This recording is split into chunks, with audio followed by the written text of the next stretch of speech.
Hey everybody, welcome back. We are in the New Testament where we are diving deep into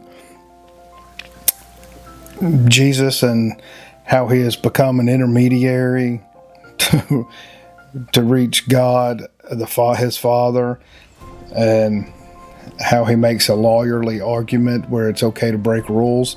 And in this Matthew chapter 12, starting at verse 8, the Son of Man is the Lord even of the Sabbath. He goes on to say, after this clever argument that he was making, that it's okay that his disciples steal and do some work on the Sabbath, which God had ordered Moses in the Old Testament to put somebody to death for the same thing. So it's interesting. So the Son of Man can change his Father's rules. That's what he's saying.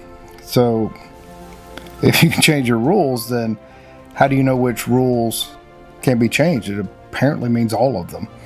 And Jesus continues, and he goes to the synagogue where a man, he needed to be healed. He had this withered hand, it says. So, just a hand that just doesn't work, it's deformed. And the Pharisees, and those Pharisees were a sect of Jewish people in society that were real strict on God's laws. And they tried to trick Jesus and says, is it lawful to heal somebody on the Sabbath? And Jesus' response, it was pretty brilliant. He said, if one of your sheep, if they fall into a ditch, would you not lift them up, give them a helping hand? And if that's the case, then aren't men more valuable than sheep? Like, that was a pretty clever argument. And Jesus goes ahead and he heals this guy, and all of a sudden now his hand is no longer withered. It's just like the other hand, and it's just wonderful. And after these Pharisees witness this miracle, they go have a private meeting and they talk about how to destroy Jesus. This is perplexing, because if you see somebody doing a miracle, why would you want to destroy them? I mean, you have to be really sick and evil to see somebody that does an actual miracle, is cured and healing people. It doesn't make any sense to me, because even the evil people could gain a lot of benefit from having a healing person around. It just doesn't make any sense. And why would the evil men not want to embrace and use his power? Because they could still maintain and control their own whatever they're doing, I don't know. It's pretty fascinating. It interests me to a large extent. And I appreciate you joining us. Here at the Mystics of Texas, we gather every Sunday at 1:15.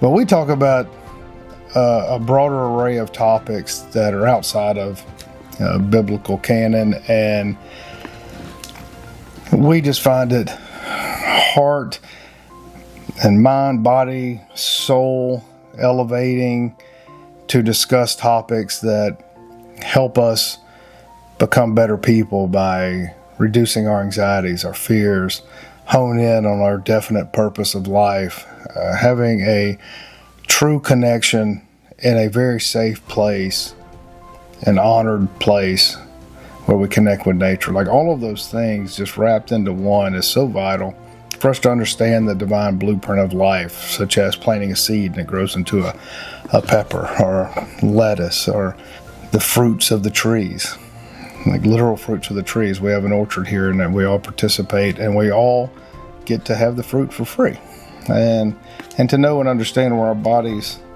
come from. I just think it's super important. And if you feel the same way, you're welcome to come join us right on the Texas-Louisiana border. And again, that's at 1:15 every Sunday. And if you want to check us out, go to themysticsoftexas.com, or you can go to our other YouTube channel and see what we talk about on a regular basis. Thanks for joining us. We'll see you next time.